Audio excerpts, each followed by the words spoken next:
పూర్ణుడా సొలొమోను పల్లకి మీద ఆసీనుడైన నిన్ను ఆనుకొంటిని. ఎంత క్షేమమో నాకు నీతో పయనము,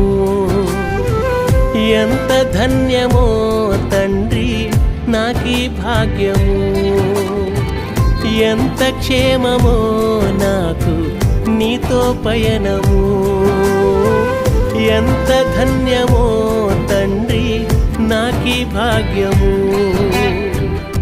నా ఆశ నీవైనందున తనివి తీర స్తుతులర్పింతును.